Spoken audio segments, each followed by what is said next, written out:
तो नमस्ते दोस्तों।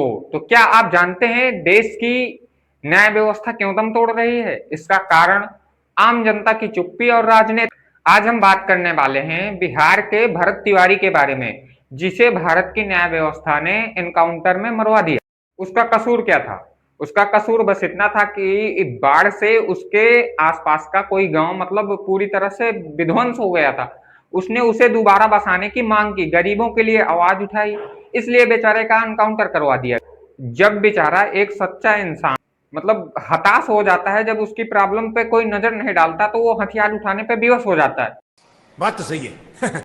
और यही हुआ हमारे भरत तिवारी जी के साथ। उन्होंने मतलब पहले बहुत ही शांति ढंग से इस चीजों को समझाने के लिए राजनेताओं के पास, पुलिस के पास, डीएमओ के पास, हर जगह मतलब अपनी मांग की, लेकिन उनकी जब नहीं सुनी गई तो उन्होंने मतलब मजबूरन में हथियार उठा, लेकिन सरेंडर करने के बाद भी उनको गोली मार दी गई।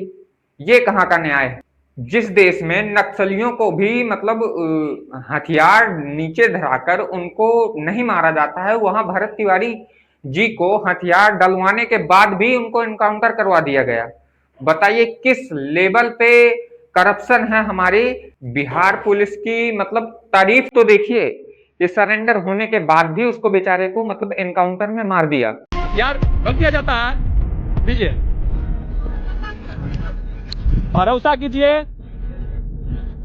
फालतू बोलेगा रे, क्या रखा है साला? चुप, फेंक दे। रुकिए, हथियार इनको दे दिया गया। खुद को सरेंडर करने के बाद भी वो मारा गया और हंसते हंसते अपना जान दे दिया। धरती पे एक और भगत सिंह आया था मेरे भाई, लेकिन उसे अंग्रेजों ने नहीं, कुछ हिजड़ों ने मार दिया। बताइए जिस देश की पुलिस ही मतलब एक सच्चे इंसान पर पिस्तौल और एक मुजरिम के साथ बैठकर चाय पिएगी, तो उस देश की न्याय व्यवस्था दम तो तोड़ना ही तोड़ना है। क्योंकि जो मुजरिम होता है वही इनको घूस देता है, अच्छी मात्रा में पैसा भी देता है, तभी तो ऐसा हो रहा है हमारे देश में। और इसका मेन कारण है राजनीति, क्योंकि यही लोग घूस लेके बड़े बड़े घोटाले करते हैं, इनका कोई एनकाउंटर नहीं करता। इस ऑपरेशन को लीड करने वाले राजेश कुमार शर्मा और थाना अध्यक्ष राजेश मालाकार थे। इन्होंने ही उस बेचारे को मिलकर मरवा दिया। ये एनकाउंटर नहीं, हत्या है।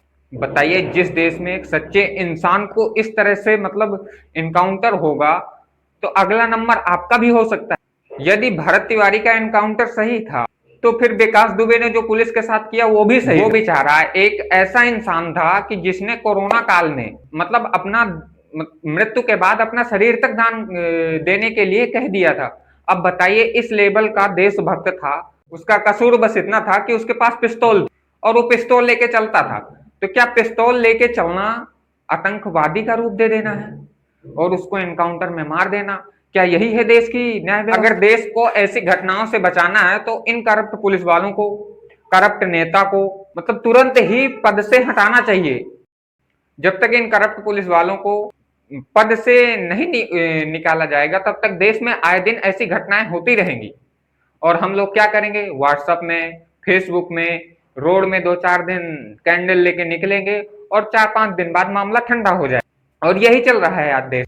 भरत तिवारी के अंतिम संस्कार में उमड़ी हुई भीड़ इस बात का सबूत है कि भरत तिवारी ने क्या कमाया है। सांस है जब तक ना रुकेंगे कदम, चल पड़े हैं तो मंजिल को पा जाएंगे।